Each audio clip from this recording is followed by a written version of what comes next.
What is food security in India, or what is food security first? So food security, for a person, there are certain things which are required. First of all, air. Second thing is food. Then various other things like the resources, roti, kapda and makan, all those things. But the basic thing to move a body, to maintain a body and to work is food.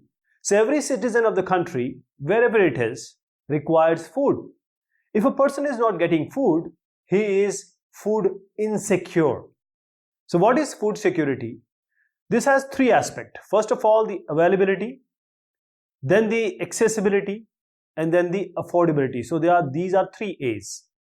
For a person or a citizen, food security means food should be available. That is, availability of food means food production within the country. That is, the food should be produced in a very good amount in the country. And if the food is not available, then the imports of food should be done. And then there should be a stock, a buffer stock, a stock in any kind of situation, calamity, this stock can be used. This is the availability. So everyone should have the availability of food. And what is food we are talking about? Basically, we are talking about the grains, that is the staple food which we talk, like the roti and chawal, etc. Bread and rice. So these are the basic food ingredients that everyone wants to sustain, and others also to make a balanced diet. Second thing which comes is accessibility. What is the accessibility? That is, a person should reach to the food, or the food item should reach to the person without any distance or without any problem. That is, it should be easily accessible to this guy.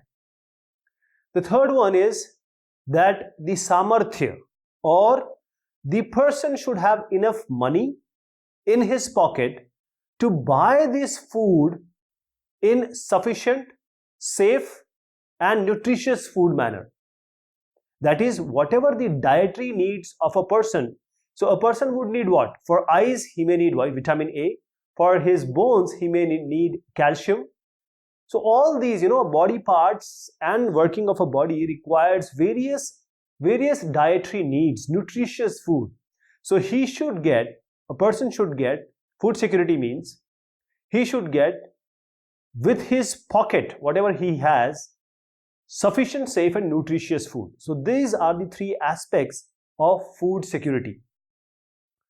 And in our country, specifically, we have PDS, that is Public Distribution System.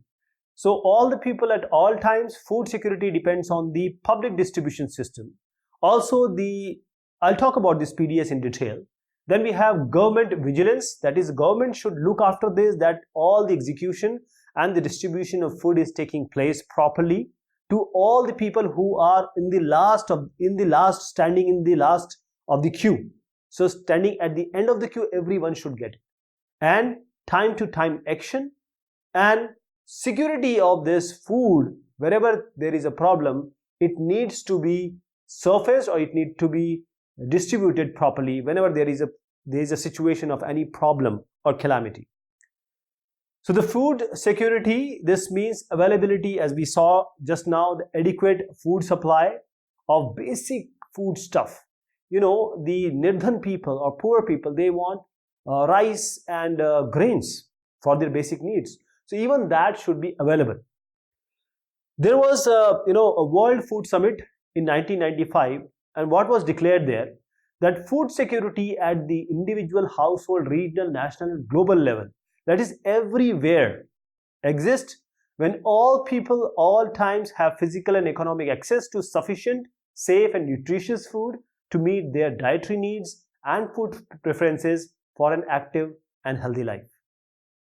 So this declaration, this further recognizes that poverty eradication is essential to improve access to food. If someone is poor, he is not having money, he will not be able to reach to food, or will not get money, he will not get the proper food, dietary food. So these are the dimensions, again, availability, accessibility and affordability. And this three dimensions that conclude this food security is ensured in a country if if and only if enough food is available for all the person. That is, if you have say three people and only food is available for 2, then this is not food security. This person is still food insecure. He is insecure. All persons have the capacity to buy food of good quality, not only food, but the food should be of good quality or acceptable quality that he can eat, and there should be no barrier on access to food. This is food security. So why there is necessity of food security? Why we require everyone, every citizen, every poor to have food? We want, or food security is required in a country to ensure food at all the times. That is, no one, not a single person in the country dies of hunger. He may die for other causes, because of other reasons, but not because of not getting enough food. And for a country or for any region, geographical region, there can be a possibility of natural calamity.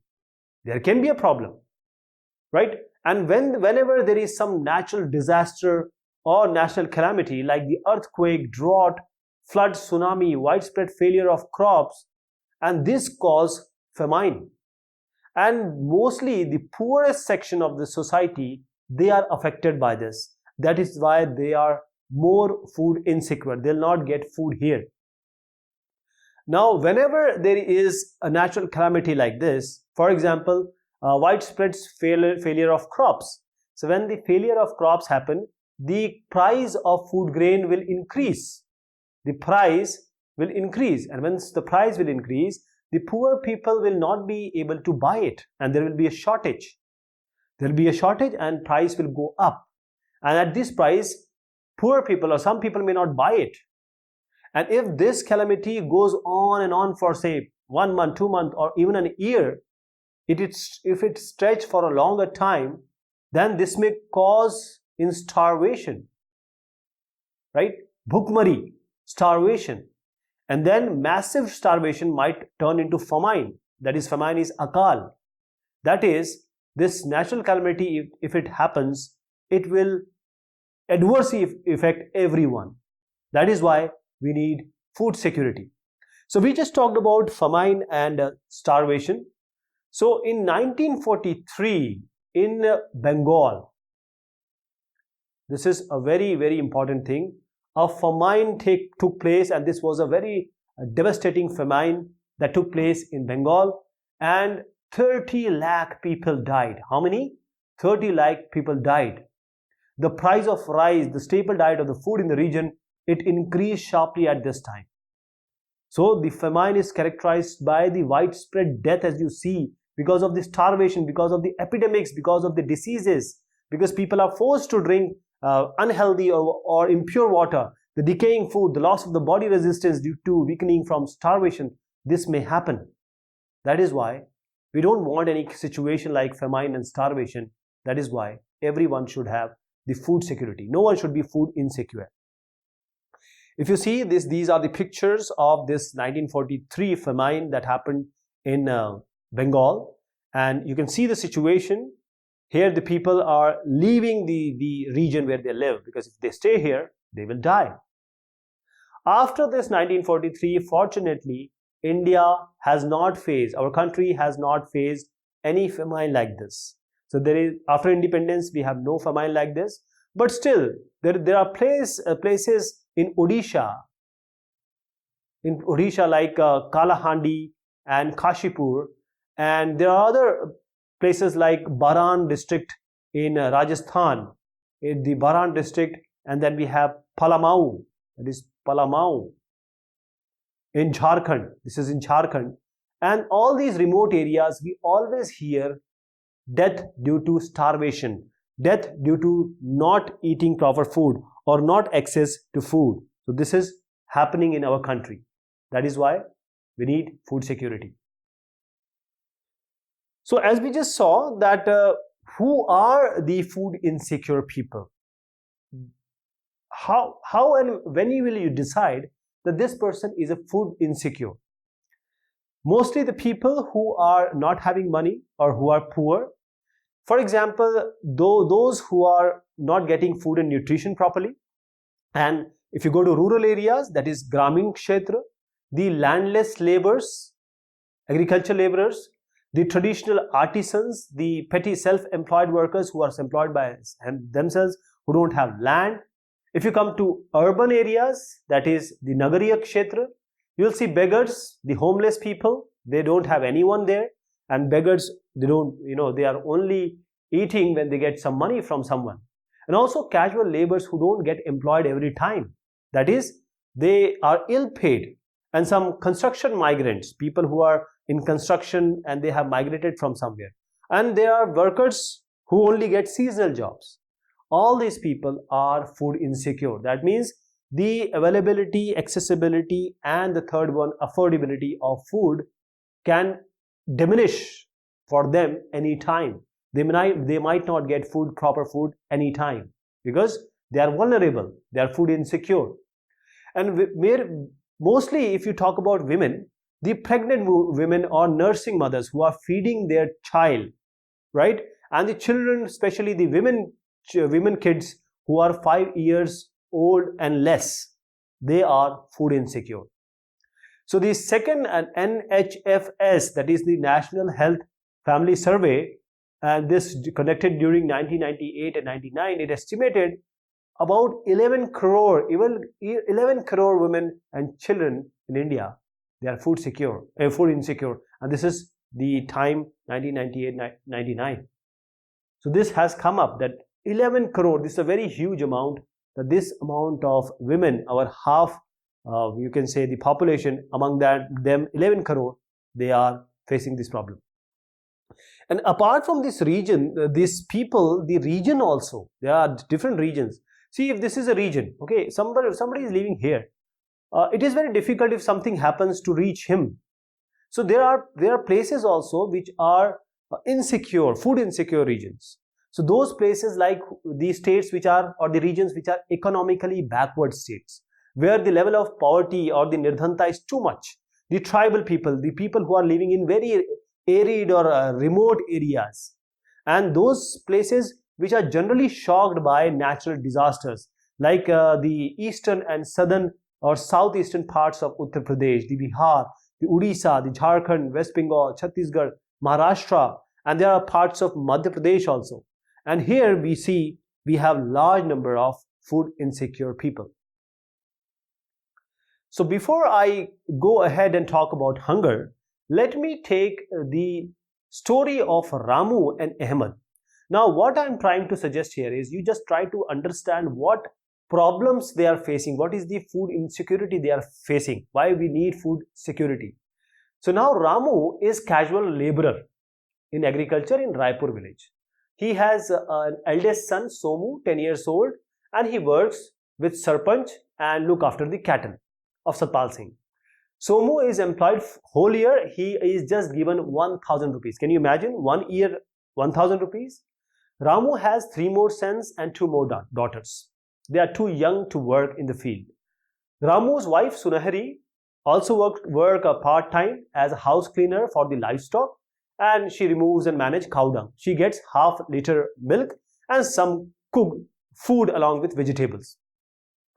If she also works with a husband like Ramu in busy seasons, and that supplements the earning of the family. Now agriculture is quite a seasonal activity, because once you are sowing, transplanting, that is the time you are this Ramu is required. But and all when the end time, that is the harvesting time comes, then Ramu is required. But in between, when the crop is growing by itself, Ramu is berozgar. He is unemployed for 4 months. 4 months he is unemployed. So he goes for some bricklaying work in some construction activities. And with all these efforts, he is still hand to mouth. He can't even buy essential foods for 2 square meals or 2-time food for his family. Like milk and vegetable, which are not a regular part of meals in the family, because the kids need milk, they need proper vegetable. Ramu is food insecure for these 4 months because of the agriculture the seasonal agriculture or seasonal nature of agriculture labor job. That is how 4 months he is insecure as far as the food insecurity is concerned. So I hope you got the idea what is the problem faced by Ramu. Now let us come to Ahmed. Ahmed is a rickshaw puller in Bangalore. Now he shifted from somewhere with Jumri Talai actually, and 3 brothers and 2 sisters and old parents. He stays in a jhuggi, and the survival of whole the family is on the shoulder of Ahmed. Now he is pulling rickshaw. Sometimes he gets employment, sometimes he doesn't get. So he is also hand to mouth. He is not able to buy, or he may buy some day-to-day accessibilities or necessities. Now there is one very good thing, which is he has a PDS card because he is below poverty line. He has a public distribution card. You might have seen the the shops in your vicinity, in your area. These are the public distribution system. For that you have to have a card, and Ahmed has this card. So he gets wheat, rice, sugar and kerosene oil for his daily use, and that is quite less than the market price. So this is how he manages the thing with the use of PDS. He is able to, not very much, but still he is able to manage the family food needs. So you see, he is also food insecure sometimes, but because of the public distribution system and because of a card he is having below poverty line, he is able to manage the things, not very properly, but he is able to manage. So let me tell you, this public distribution system is going to come. We'll talk about that in a detail. But here, let me talk to you about hunger. So food security has a very important aspect of hunger. Hunger means when you feel like eating and you don't get, so you are hungry. To create food security, this hunger should be removed, and anything which is going to happen in the future, that is a possibility of hunger, should be reduced. So hunger has 2 dimensions. One is chronic hunger, other is seasonal hunger. Like Dirghakalik Bhukmari and Mausami Bhukmari. Chronic hunger and seasonal hunger. So this I'll talk to you about chronic and seasonal just now. But before that, NHFS again in 1998 has a large scale, this one we are talking about. A multi-round survey conducted in a representative sample of households throughout the India. And these 3 rounds of survey has been conducted. And what idea did they get? The survey provided essential data on health and family welfare needed by the Ministry of Health and Family Welfare. And there are various agencies for policy making and programs to make the information on important emerging health and family welfare issues which are required to be governed by the government to be put in place so that this hunger should not be there. So there was a survey, and finally government got the idea, and they did a lot of things which we'll talk about. So there are 2 types of hunger. One is chronic hunger. What is the chronic hunger? A person, he is eating food, but he is not eating proper food. He is not eating nutritious food. He is not getting food properly. He is eating, he is alive, but he is not getting nutritious food, not a balanced diet, not a regular diet. So these chronic hungers happen in this way. It is a consequence of diet regularly deficient in quantity and quality. That is the quality, that is everything should be there in a food, proper food. Dal, chawal, sabzi, all these should be there. So this is caused due to lack of income to buy food for survival. If you're not able to buy everything, you'll be only eating, say, bread and onion, bread, and sometimes people eat salt only. So this is chronic hunger, and this has reduced actually in rural areas from 2.3% of household in 1983 to 0.7% in 1999-2000. In urban areas, it has reduced to from 0.8 to 0.3 during the same period. So as I said, chronic hunger, because people don't eat proper food, they don't get easily the balanced diet. That is why they face the chronic hunger. Now the seasonal hunger. What is the seasonal hunger? Let me take you an example of Ramu. Ramu works for when the sowing is done, right? He works now when the crop is growing by itself. For 4 months, he doesn't get the job. And then when the proper harvesting is done, he gets the job. So for these 4 months, this is seasonal hunger. He and his family doesn't get proper food in this time. So it is related to the seasonal cycle. This seasonal hunger is related to the seasonal cycle of this food growing and harvesting. That is, the agriculture laborers, they don't get, or this, you can say that in a Gramin area, rural areas, this kind of seasonal labor, the seasonal problem is there. But if you come to urban areas, the construction activity, if there is rain time or monsoon time, the construction doesn't take place. So this is a seasonal hunger. And if you see, I'll just talk about this table in a bit. And this malnutrition is one more important thing. And this malnutrition is a condition when you are not eating proper nutrients in good proportion. You are eating the diet in wrong proportions. So India is aiming what? It is aiming, our country's aim is self-sufficiency. We want the food grains to be proper. So India has adopted, the government has adopted all the possibility, all the policies for self-sufficiency in food grains. So then came the Green Revolution. So by 1960 and from 1970 actually, 1960 the problem was still there, and there was a NSSO survey, and it came up and it showed there is a problem. So 1970 government took up the challenge of Harit Kranti or Green Revolution. So now this 1960 and 1970, as I said, the HYV seeds, variety seeds, and different types of modern farming methods were done. So wheat and rice were produced, and the highest rate was in Punjab and Uttar Pradesh of this wheat and rice. So food grain produced jumped from 7.23 million in this time to 78.9 million in 2012 and 13. So 78.9 lakh ton, that is million tons, were produced, and this is the highest up till now. But there are other places where this food production was not that much.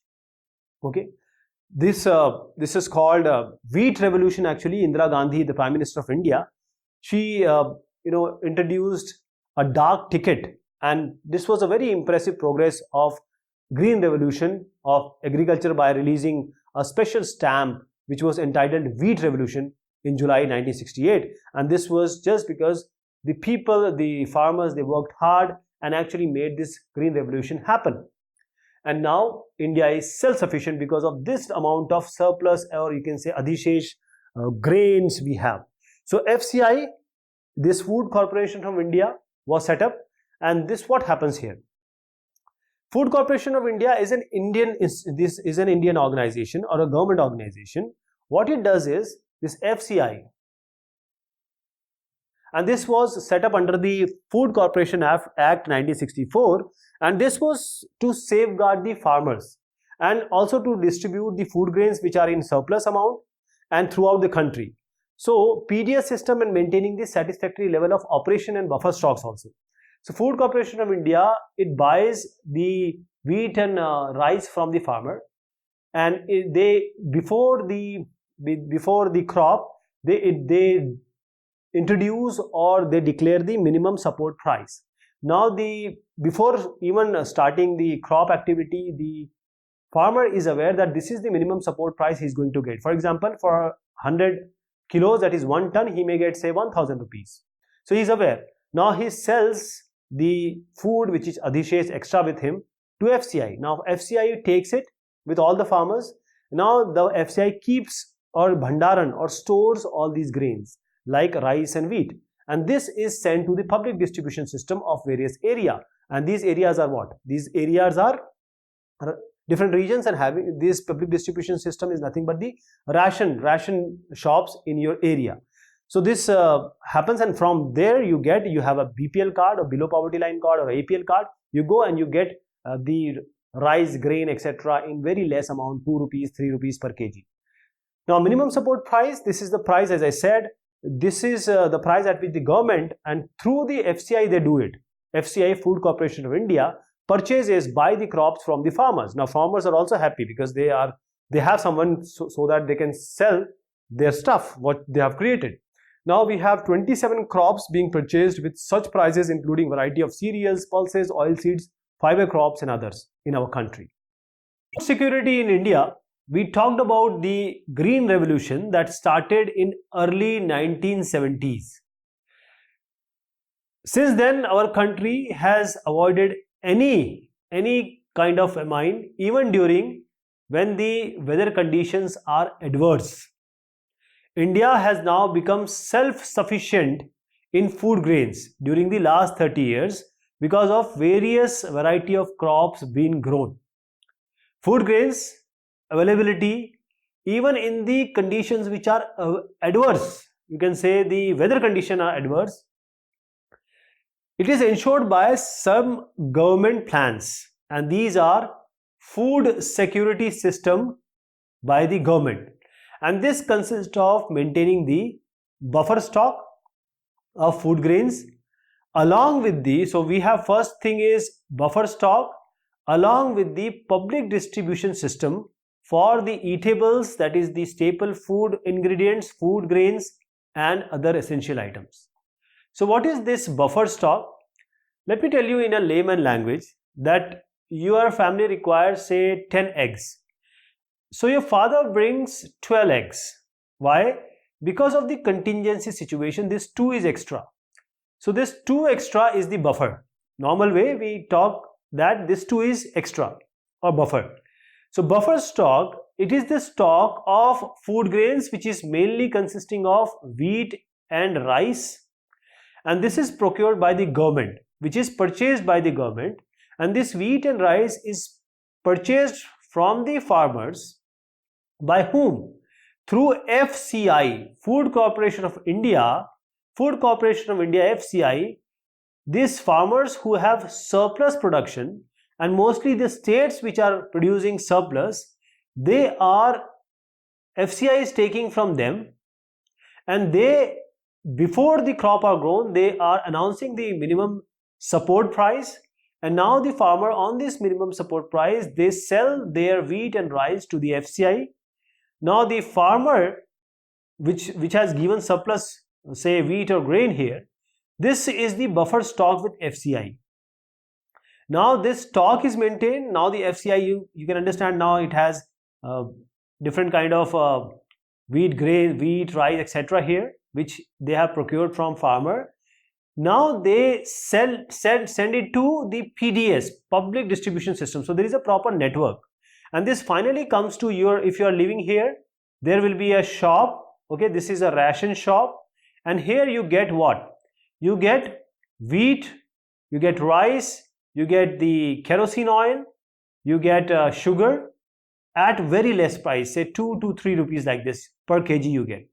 So this is coming from this FCI godowns and this storage area or this place, and these are being procured from the surplus stock which are there with the farmer. So this is how the things are done, and this is sold in the ration shop in a very subsidized rate, as I said, 2 rupees, 3 rupees like this, and which is very less than, because if you go to a market, say if you go to a market, you buy sugar for say 50 rupees per kg, but here because it is subsidized, which is called as the issue price, which is quite lower than the, if you go to ration shop, then the price is quite less, that is called the issue price. So you may get this in say 2 rupees or 3 rupees or 5 rupees per kg, right? Now this stock which we have in FCI, this has drastically resolved the problem and reduced the problem of calamity if it happens, or any adverse weather condition if it happens. Then also we have surplus or enough amount of food to feed our citizens, our people. So there are certain programs, various programs for food security in India. Some programs are there which doesn't involve food security, but they are started with an intent that food security will be somewhere there. So in mid 1970s, what happened? NSSO, that is National Sample Survey Organization, this reported the high incidence of poverty level. They said in their report that the poverty level is higher, and because of this, 3 very important intervention programs or Atakshe program, they were introduced. First was the public distribution system for food grains that we just saw, and integrated child development services, we call it as ICDS, and the third one is food for work program.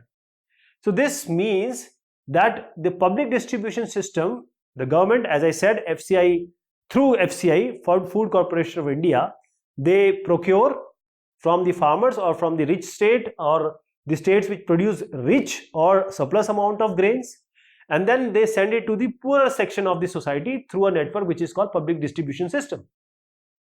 And it goes to ration shops in various localities, villages and towns and cities. And there are about 5.5, it has grown. This is just idea I'm giving you. There are more than 5.56 lakhs ration shop all over the country. And these are also called as fair price shops. So ration shop or public distribution shop or ration shop can also be called as fair price shop. So now these ration shop, you will find food grains, sugar, kerosene, oil for cooking. That is the basic material which is required for a poor to live a proper life, to eat, to feed their kids and kin. And these prices, as I said, they are very, very less. And if you have a ration card and if you are below poverty line right now, then you will get a very good amount of, say, 30 kgs of grains for one person, 5 liters of kerosene for one person, 5 kg of sugar per person. In every month you can go and to this fair price shop or ration shop and you can get it. Now, apart from this, we have this ration cards. This has been divided now. So there are different colored for easy recognition. That is, we have below poverty line, that is those which are poor, and above poverty line. So these are the two distinctions which are generally seen. Then there are certain more programs like Antodaya card for the poorest of the poor. That means we have poor, but there are people who are poorest of poor. Antodaya is for those who are living in very remote areas and they are very poor.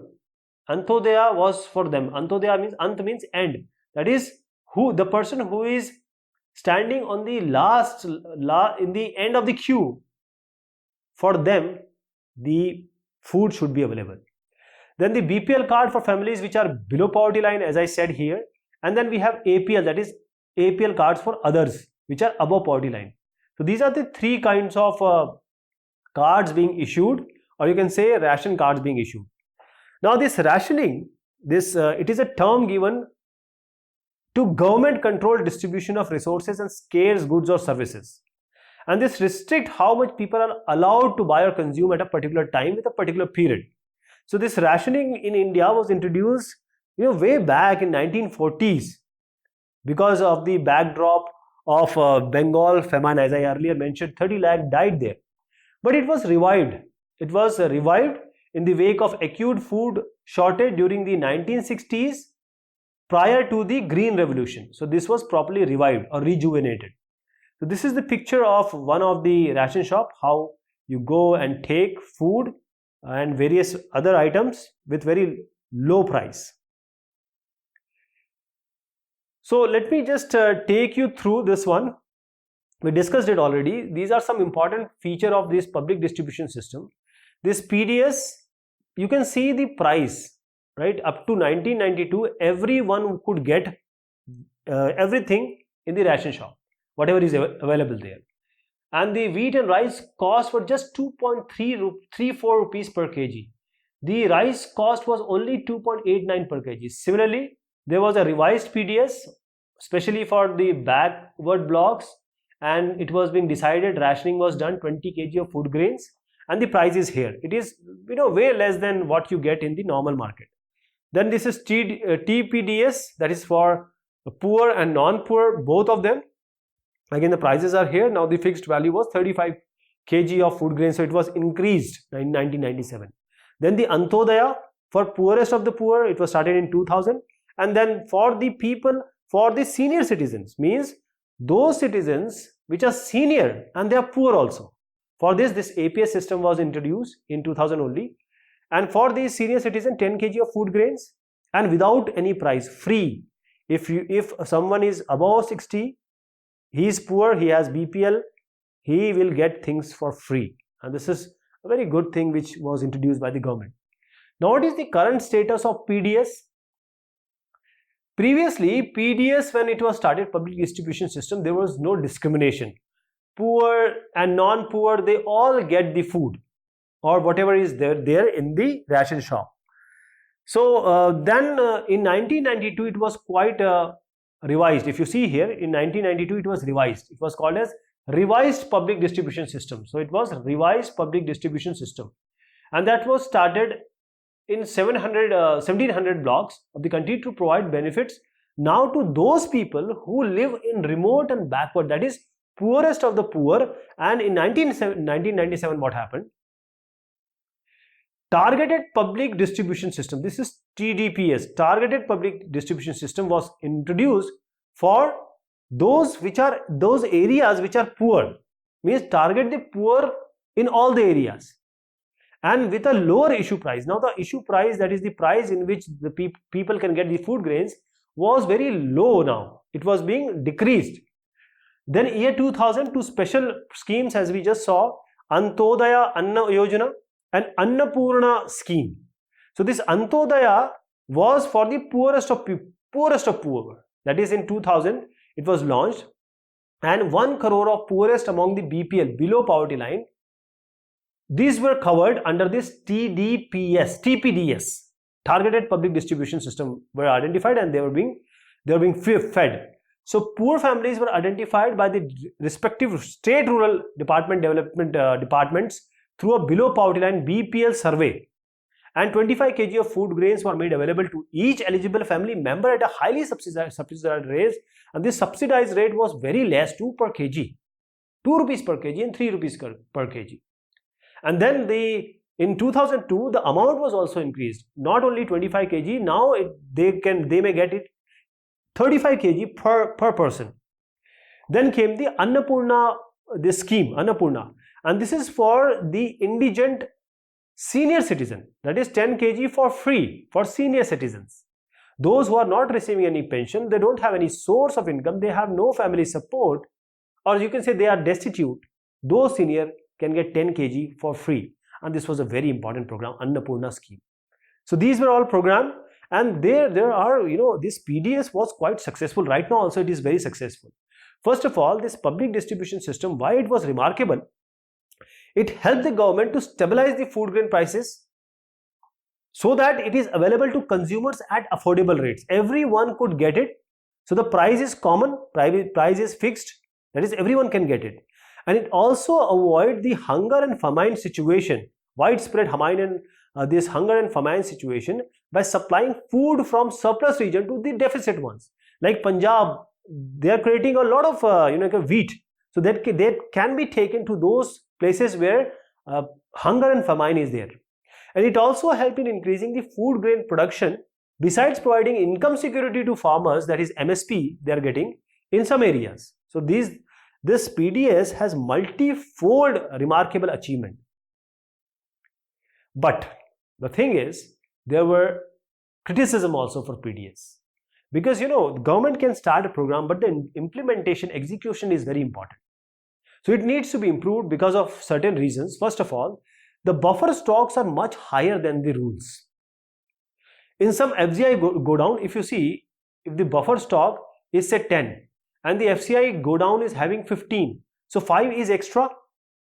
So this FCI go downs, the grains which are here, they are getting damaged, eaten by rats. There's still so much of food, but somewhere in India people are dying of hunger. High level of this buffer stock, say of 65.3 million tons of wheat in 2014, was much more than the minimum level of the buffer norms which were there at that time. So the excess stock of food grains bought from farmer at high rates, prices leads to high carrying cost for the government, besides leading to deterioration of and wastage also. Because if something has to be kept here, it has to be looked after. So the money is involved. You have to take care of the food grains, because there are different food grains, and all these problems damaging, eaten up by the rats, you have to take care. So it involves the cost, high cost. Then there were other states which pressurized the government to increase the MSP, the minimum support price, and this pressurizing also, if the MSP is increased, then it will be the pressure on the government, and the, you can say, national income, you can say. So the buying of food grains is concentrated in few prosperous states only, that is Punjab, Haryana, Western Uttar Pradesh, Andhra Pradesh, and not in other places. So most of the food grains are taken, and the MSPs and the prices are given to the farmers here.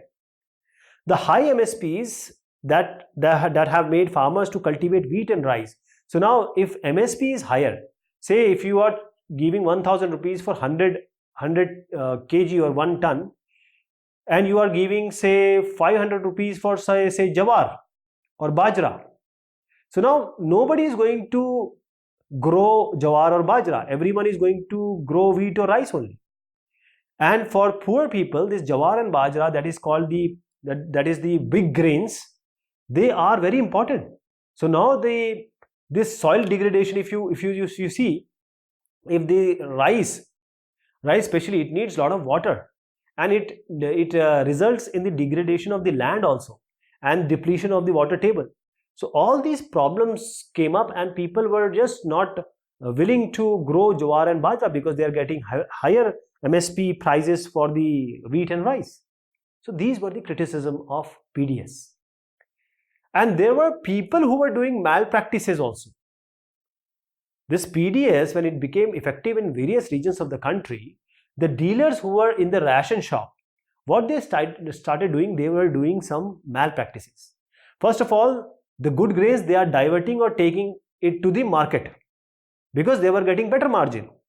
They are selling only the poor quality in the ration shop to the poor people, and they may open it say on Tuesday, sometime in Friday. People are coming every day, so they are irregularly opening the ration shop, or you can say they have to open it every day almost, but they are not doing this. And these malpractices, if you see, that those people, especially the above poverty line, because you know this poverty line, above poverty line, there may be people who are just above poverty line and they need these food, they need it from ration shop, but they are not getting it. And even if they are getting it maybe in a higher price. So if in the normal market they are getting it say in 10 rupees, here the BPL are getting in, make it 100. So in the BPL people are getting it for 2 rupees. APL might be getting it say for 60 rupees. So why they will buy it from here? They'll go and buy it for 70 rupees, good stuff somewhere, or maybe 100. So this is the problem. APL who are just above the BPL, they didn't find it better, right? So these were the irregularities that we see here. Government started giving subsidy also. So what is the subsidy?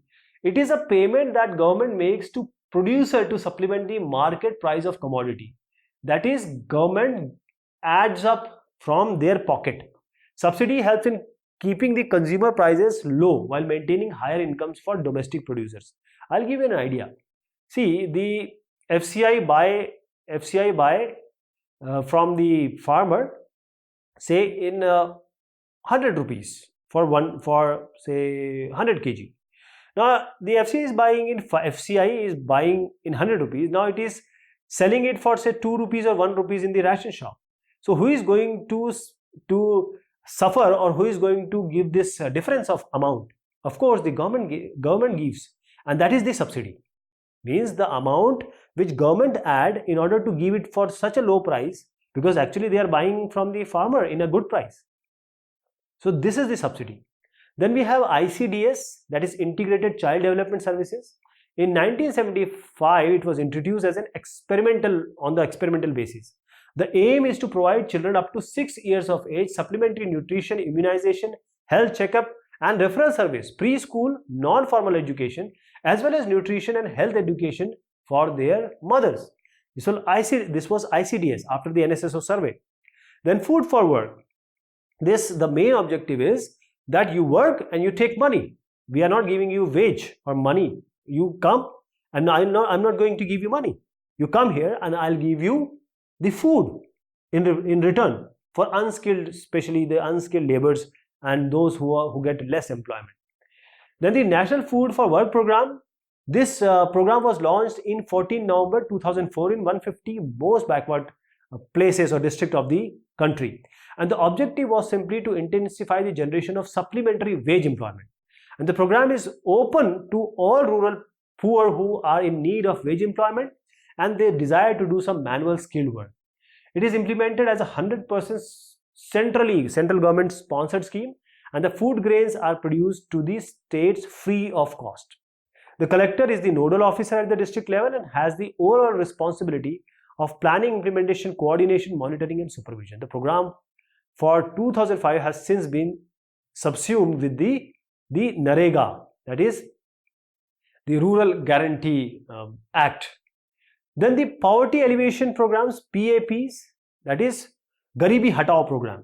Over the last few years, several PAP programs were launched mostly in rural areas and some of them being restructured. So some of the programs that have explicit food components, others they may be different but they have somewhere food involved. So employment programs which improve food security by increasing the income of the poor. If poor is having a good income, he may be able to buy good stuff. For instance, the Rural Wage Employment Program, Employment Guarantee Scheme, the Sampurna Gramin Rozgar Yojana and Midday Meal, all are there for food security. Basically, they have roots with the food security only. Now, apart from the government, there are cooperatives in food security. They are involved. Cooperatives are what? See, some people they come together, they do the same business, so they make a society, they make a cooperative, and then they share the profit and loss together. Now, the role which is played by these cooperatives in food security is very important, especially in southern and western parts of the country. And this cooperative society, they set up shops to sell low price goods to poor people. For instance, out of all fair price shop in Tamil Nadu, about 94% in Tamil Nadu shops, they are being run by the cooperatives only. So these examples show, we just take some more examples now, how this has contributed to food security. In Delhi, we have Mother Dairy, and this Mother Dairy, we get very good quality of milk and vegetable at a very fair price to the consumer. And who controls the price of this milk and vegetable? Government of Delhi. Amul is a very, very important name. This is another success story of cooperatives in milk and milk products from Gujarat. And this Amul has brought white revolution. The milk is white, that is why it is white revolution in the country. In Maharashtra, if you see, we have ADS, that is Academy of Development Science. And this has facilitated a network of NGOs, non-government organizations for setting up of grain banks in different regions. Apart from this, ADS does what? It organizes training and capacity building also for food security for the non-government organization. So this ADS grain bank program is acknowledged properly by the government, by the people as successful and innovative food security intervention. So there are various other agencies also which are working with themselves or with the government to ensure the food security. So what we saw in this discussion is food security of a nation is ensured if all the citizens have enough nutritious food available. So there are three things which are availability, accessibility and affordability. Everyone should get food properly with proper price. Those who are below poverty line, they are susceptible, they are vulnerable to become food insecure. Everyone should get good food and nutritious food. Everyone should be food secure. Also, those people who are ill paid or casual laborers, various rural and urban region, they, and also the tribal and remote area people, the regions where more natural disasters happen, they all become food insecure very, very easily. So the government has taken good steps. First of all, buffer stock and public distribution system they have taken up. This public distribution system is basically the ration shop you have nearby, and it is a successful program. Apart from this, the programs government has initiated is ICDS, that is Integrated Child Development Services, then FFW, that is Food for Work, and midday meals. Apart from this, the Antodaya Anna Yojana, and there are various others which the government has started to reach the most end person in the line who requires the food. Apart from that, the cooperatives and NGOs are also working in this field to make India food secure.